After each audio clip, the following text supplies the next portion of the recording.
The Minds of Meaning Podcast. The Minds of Meaning Podcast. A podcast where we grow together in understanding the unique ways that God has created us.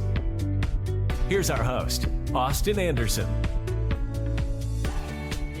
Welcome to the Minds of Meaning Podcast, a podcast where we grow and understand the unique ways that God has created us. My name is Austin Anderson. Today, we have a special treat as I had the chance to talk with the Vice President of Public Relations at Angel Studios, Lori Heiselman, during one of my speech classes at Judson University. In case you haven't heard of Angel Studios prior, they are the producers behind the television show The Chosen, and they have also distributed one of the most captivating movies of 2023, The Sound of Freedom. Lori is an alumna of Judson University and also serves on the Rich Mullins Center for Creative Expression Advisory Committee that is housed right here at Judson University. I talked to Lori about numerous topics, including what it's like to be a publicist around a movie that is causing cultural controversy.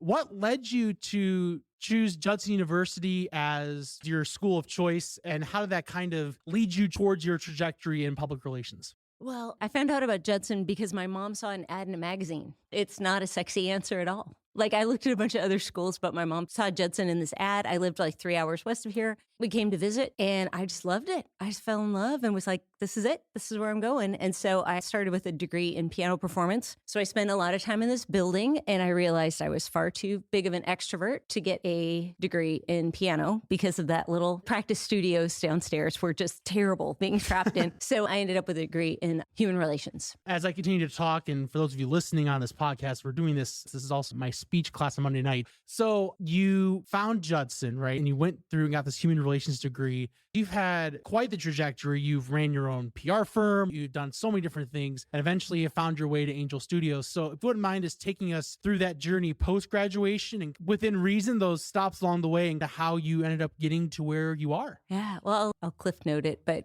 downtown Elgin, there used to be a recording studio in an old Masonic temple called the Sonic Temple is what the studio was called. And so I got a job there my senior year. I should back up. With a degree in human relations, I did a work study at one of the mental hospitals in town. And I was like, oh, I've made a terrible mistake. This is not what I want to do. And Dr. Curry, I found out about an internship in Nashville at a record label. And he told me that if I could write a paper at the end of the summer sharing business and psychology merging, and I could write a paper about what I learned about that over the summer, then I would get the 3 credits. And if not, I just wasted my summer. So I went to Nashville for 8 weeks and I slept on couches of people that I met and wrote this paper. And while I was there, I met the people who run the Sonic Temple at the time, this recording studio in town. And that got me my first job at a record label. And so I worked at little indie upstart Christian labels back in the 90s before Christian music was a huge, huge industry. It was very grassroots then at the time. Then I moved to Nashville, moved to Los Angeles for 10 years, worked in some music management companies, left LA because for a year I worked on the road doing movie marketing campaigns. So I left LA in August of 2006 and got done August of 2007 and just ended up in Nashville because I met some really fun people along the way and just ended up there. And I realized at the time that I wasn't getting movie jobs when I worked in LA. That was never my thought. But when I got to Nashville, I kept hearing from movie companies that they couldn't figure out why they weren't selling tickets to movies in the South on Saturdays in the fall. And I was like, well, because there's SEC football. Have you never heard of Bama and Ole Miss and Mississippi State? And they never even thought about it. And so I found a niche working in movies, just in kind of saying it's not run by the coasts. The movie companies were marketing to New York and LA and missing the middle. And so that was kind of where I found my niche. And I started a PR company and it just kind of ran from there. And you have that company, and as we were talking over dinner a little bit, you still have some loose affiliations with it, but within the last year or so, you've had this experience now where you've come approached with Angel Studios and starting with them. If you wouldn't mind just kind of talking with us a little bit about how that progression over the last year has kind of come to be. Yeah, well, one of my favorite things to do is red carpets. I love doing movie premieres because I think every movie is a miracle. And the fact that they ever get made and make it on a screen is everything has to align for that to happen. And so it's a fun celebration. So I helped with a red carpet last fall, just through friends that I've met along the way. And then that turned turned into doing set publicity, which is where you go on a movie set and every day you interview the cast in their costumes for the day, kind of get their feedback of what they're feeling and talk to the director. And that's all content that you're going to use in marketing later on. But then you also manage any media that walks on the set. So if a TV station walks on the set, you're like, can't take a picture of that. Sorry. But you can look over this way. You can't see what's going on over there. So then after that, I ended up doing some more red carpets for Angel and worked at a couple of PR campaigns for them. And then in August, I started with them full time as the vice president of public relations. And there's been a lot of traction and momentum with Angel Studios here in the last year with Sound of Freedom and The Chosen and all sorts of different films and programs and things. Obviously, The Sound of Freedom has been probably one of the most marketable movies this year in general. What's some of the feedback that you've received, and maybe from a publicist's perspective, how you've had to react to different thoughts and reactions to the movie? You mean controversies? I without saying so, we can say controversy. Sure, absolutely. Well, the film was made in 2017. It had a budget of $14 million. It was originally supposed to be released through Fox. Fox was sold to Disney. Disney didn't release the film, and so it just sat on a shelf. And then the producers tried to shop it to kind of say, hey, we really want to get this movie to come out. And so Angel acquired the movie in the spring. So the way Angel operates is that there are 100,000 people who pay into a guild, and they vote on what content they think Angel should release. So it's not a bunch of guys in a conference room going, we want this movie to come out, we don't want this movie to come out. It actually truly is crowdsourced. And so movies have to be approved by the guild to come out. So Sound of Freedom, we already know coming out of the gate, is going to have a good response because we have this group of supporters who have said that they want to see the movie and they want to see it on a big screen. So the movie stars Jim Caviezel, Mira Sorvino, Bill Camp, who's a character actor who's amazing. And the film was done in 2017. And so when it came out this year, there were some controversies that kind of came out around it. And so a lot of them, you're just kind of like, how did this even happen? But also too, knowing that projects that kind of have a faith bent to them a lot of times, where this film, I would say flat out, is not a faith-based movie. It's based on a true story. Once in the movie, Jim Caviezel's character, Tim Ballard, says God's children are not for sale. And then in another scene, another character says something to the effect of, when God tells you what to do, you do it. So it's not a faith-based movie. So out of the gate, it got kind of pegged as that just because of the people who were supporting it and some of the media outlets that were supporting it. It got called like far right wing. Like there was just all sorts of drama that was attached to it that I won't go into. It was interesting to see this is a movie about child trafficking. And one would think that child trafficking and ending human trafficking should be something that everybody should get together on. This should not be political. This should not be left or right. This shouldn't be Republican or Democrat. We need to end child trafficking. There's 27 million slaves in the world today. It's worse than it's ever been when slavery was legal. And somehow this became a conspiracy movie, and people were saying that it was lies or that this isn't how most trafficking happens. Like, it was just fascinating to read the tension behind the movie. And as you deal with conflict, right, and I think this is something applicable to our class too, is that when you get into the real world, with PR or not, there's going to be conflict. You know, without specifically going to elements of that, like what are some tactics throughout your career that you've used to maybe choice of words, just to kind of alleviate conflict in the midst of controversy or whatever you come across? Well, I think, and that's one thing that's really interesting for a class like this, is we're in a world where everything is recorded. You do like a little Instagram story and you say something, you have no idea where that's going to go or what the ramifications can be down the road. Like a sound bite can haunt you forever. Being mindful of your words, especially on anything that's recorded or on socials, I mean, it's essential. Like, thank God there was not that stuff when I went to school here. You know, the things that can follow you through your life are now recorded for history, pretty much no matter where you go. And so when you're looking at from a publicity standpoint, a lot of things, you just make no comments. Anything that you say can be taken out of context. It can be misconstrued. It can be put in different things. So now we just actually started a thing where I'm requiring that all interviews are recorded. They're all on our Zoom and they're all recorded, because when something gets taken out of context, we can go back to the file, go to the editor of whatever the publication is and say, this was taken out of context. You have to revise the story, because you just never know. This has been a really interesting learning curve on a project like that, because the movie was made for $14 million and people wanted to say that it was conspiracy or that it wasn't true. And it made $183 million in the box office domestically, and it's still releasing worldwide. So I think we're at $229 million. We beat domestically Mission Impossible. We beat Indiana Jones. We beat Transformers. And so to say that this is like a one-sided thing, like child trafficking, oh, it's nothing, it shouldn't be. $183 million proves that people care about an issue. Money talks. We'll just say that. The box office talks. And it shows what people care about. And so this goes across the board, I think, for movies or whatever. If there's an issue that you care about, support it. I mean, it could be as little as liking a tweet or buying a movie ticket or buying an album instead of just listening to it on Spotify. It's important to stand up for what you believe in and what you support. And if it's an Angel product, you should buy a ticket to it. There are some other works, some other movies that have recently come out or will be coming out with Angel Studios. If you wouldn't mind us talking a little bit about maybe the background of those and maybe from a publicist standpoint, because obviously Sound of Freedom and The Chosen are the first two things that will come to people's minds from Angel, but some of these other films are a great work, but they just might not get as much attention up front. So from a publicist perspective, what can you do to kind of help bridge the gap and bring some more awareness to it? We have a movie that just came out. It's called After Death. It's near-death experiences. And so it's people who survived a near-death experience and then doctors who've studied it, surgeons who were in the room and watched these things happen. This film made $5 million in the box office, which compared to like A Sound of Freedom, it's not even apples and oranges. They're two completely different categories. But this week, it'll be the #1 faith-focused documentary ever to hit theaters, which is kind of staggering. It's also the number 12 documentary opening of all time, period. And then there was something this year where the #2 documentary in the box office, right behind BTS's documentary. So I was like, boy band, and then a documentary about near-death experiences. Like, we're in good company, right? Yeah.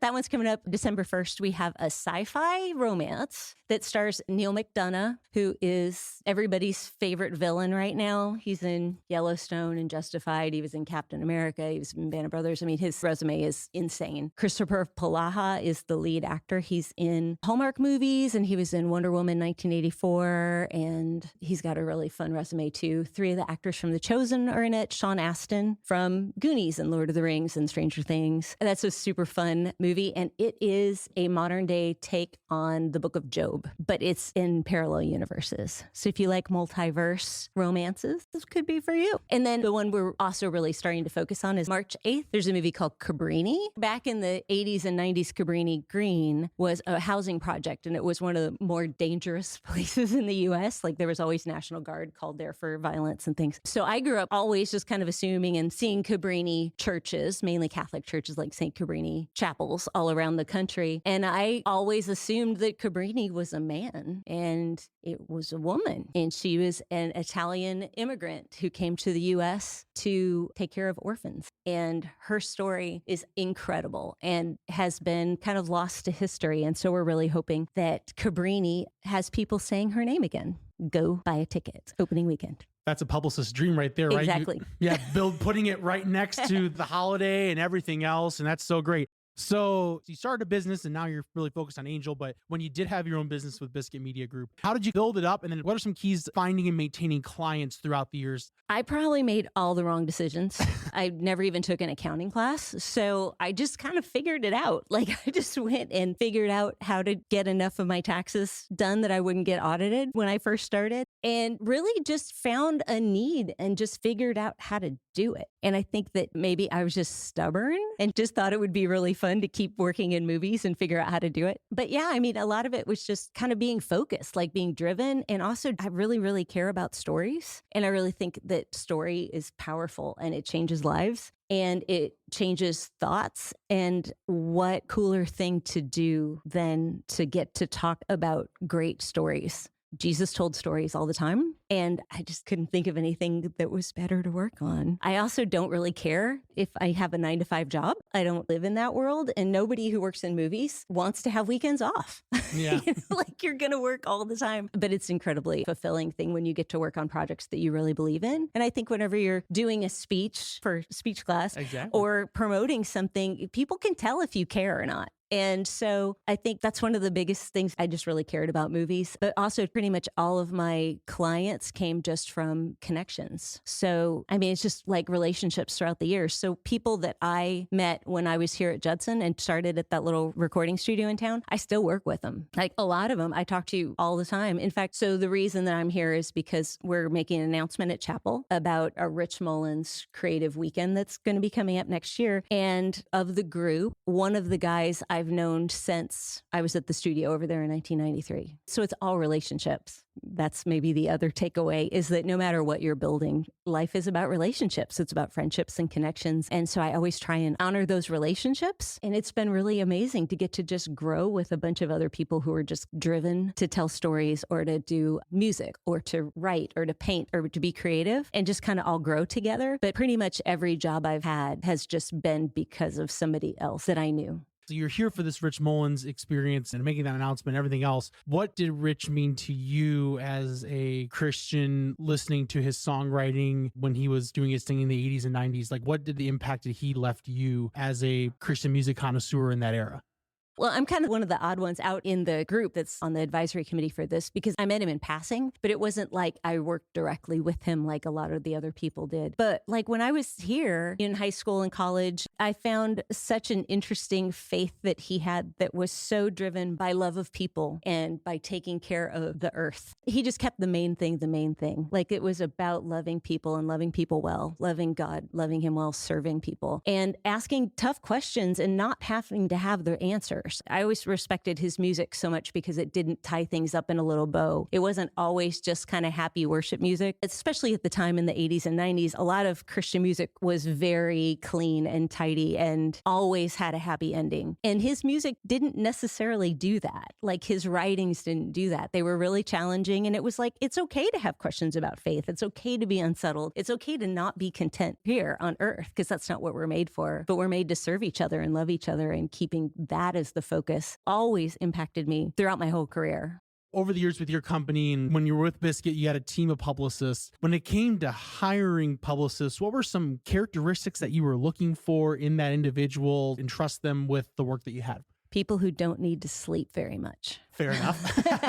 I like people who are very caffeinated because that's a big part of the job. I mean, really, a lot of it is attention to detail, making sure that when one of our talent has an interview, that they know everything they need to know about the person who's doing the interview, what time it starts, the Zoom link. I mean, it's kind of the basics, but it really is important when you're caring about somebody. Like over communicating is caring. And I try and remind myself all the time of that because I'm not great at that detail part of the job. But also, too, you've got to love the work. You've got to love the people. And so that's one of the biggest connection points for me when I hire publicists, is that they've got to have great grammar. But the biggest thing is that they really have to care about the projects and care about the people more than anything on both sides. They got to care about the journalists just as much as they care about the talent, kind of protecting the needs of both. And so that's been kind of my biggest thing in hiring, is people who are just super positive, love people. And if they're really good at Excel sheets, then it's even better because I'm terrible at them. How would you say throughout your career that God shaped your vocational journey? It could be the whole summary of the whole experience, now, something back then. What were your thoughts on that? That's a great question. I think there's a good time in my career that I just kind of did whatever I wanted to. I didn't necessarily look for guidance in there. And those were easily the hardest times of my life, where I was just trying to do the thing that's fun or that's cool or that everybody wants to be a part of. When I moved to LA, there's that kind of the allure of kind of those big projects. They just make a lot of money. Everybody knows about them. They're a lot of fun. When I was trying to go after projects like that or working with bands like that or something, it never worked out. It was a lot more work than what it needed to be. And then when I just kind of go, hey, God, just open the door, I'll walk through it, everything changes. And so that's been really one of my biggest faith parts of my career, is just whenever I say, I give up, this is not my job, this is yours, like just open the door and show me what to do. That's when things happen, and they happen easily. And it's always something that I could have never orchestrated myself. But then also too, like I'm really picky about who I work with, like the type of people now that I work with, the quality of people that I work with. iron sharpens iron. The people that you work with rub off on you and vice versa. And so finding those quality people who align with your values is essential. When all those pieces add up where you've got great people of faith, or at least people who align with your values, and just being open to walking through the doors that God's open, it's very cool. Back when Bono and U2 were doing their Red campaign things, he had a quote on some show that I was watching, and he said something about, instead of asking God to bless what you're doing, just get behind what God's doing because it's already blessed. And I think that there's so much wisdom in that. Find what God's doing. Find where the undercurrent is, because God's already blessing that. And when you get to come alongside it, there's nothing like it. It's amazing.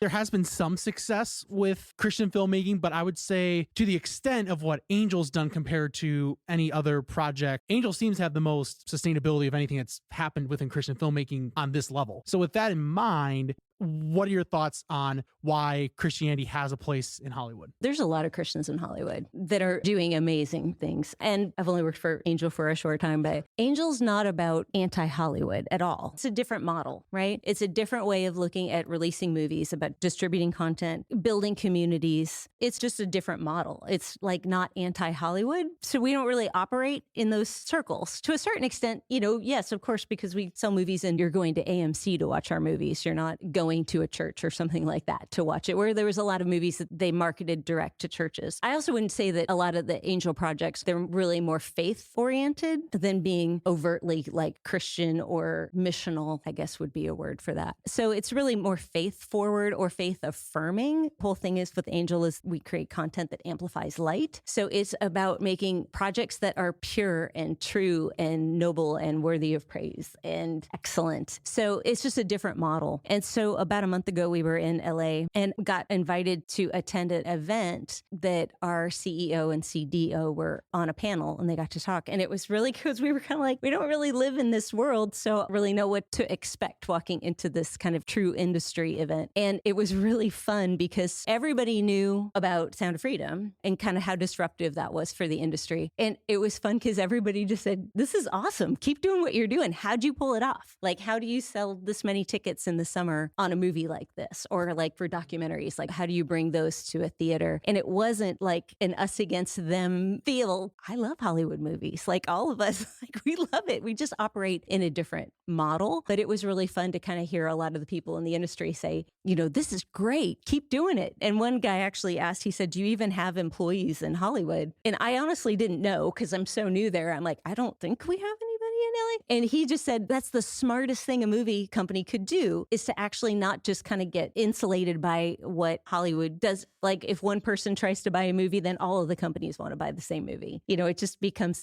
kind of a club. And so, but it's been really fun actually to see your support and all these different companies to say, hey, you're shaking this up. You're making everybody think a little bit differently about how to release a movie or what your audience should look like or how to get people interested, how to build a community. And so it's been really fun. It's just different because we just kind of have a different system than what pretty much any other film distribution company is. So a lot of our audience, at least in person today, are a lot of students. We have, I would say overall, we're probably averaging more underclassmen than upperclassmen, but we do have a few upperclassmen as well. So all within the next 4 years, Lord willing, these students are going to be trying to go for the workforce, right? And they're trying to branch out there and find a job or a start of a career path. What would your tip be for an aspiring communicator of any field as they graduate college? What's something that they can tangibly think about going into the workforce that would be beneficial for them? I think being available is really important. Being open, like not waiting for permission. I think I may be looking at this just wrong because when I graduated, there weren't PR degrees. Like what I ended up wanting to do wasn't something that you could just go and take a class for. You just had to figure out how to do it. And I think there's just a lot to be said for just taking the initiative and kind of creating your own path, especially if there's something that you really want to be in. Like if you want to be in film or you want to be in sports or entertainment or a tech industry or something like that, is not kind of waiting for permission. Just kind of start doing it if you can, if it's that kind of a job. I mean, obviously, if you're going into like, you want to be a surgeon, this is probably not the best way to say it. But so much of life isn't taught in a classroom. Like this stuff is really important and it's essential. So I'm not saying that, but especially kind of niche careers, you just got to go out and do it. And then if you're not making mistakes, you're not doing it right. Like you've got to be failing a good amount of the time to be valuable to a company, because that shows that you've got leadership and you're thinking like somebody who's going to start a business, because you can't start a business and not be willing to fail, right? Because it's going to happen, especially if you want to go into like restaurants or something like that. Statistically, it's not going to work, but you've got to have that fortitude in that direction and just figuring it out on your own. And if somebody came into my office and they wanted to do some PR stuff and they're like, hey, I tried to do this campaign for this nonprofit that I got involved with in college and it crashed and burned. Man, we had this awful flashback. I would hire you in a heartbeat because you took a risk and you tried it. You know, you went out there and did it. And then especially if you're like, it crashed and burned and now I know not to do this, I'd hire you in a heartbeat over somebody else who'd gone through school and done all the internships and done everything right just because you took the initiative. A big thank you to Lori for coming on. Exciting things are happening in the Christian movie sphere. Lori is an alumna of Judson University, where we record the Minds of Meaning podcast in the Darkroom Studios. Judson University has been shaping lives that have shaped the world for 60 years. To learn more about Judson University, its majors, and of course, its studios, visit judsonu.edu.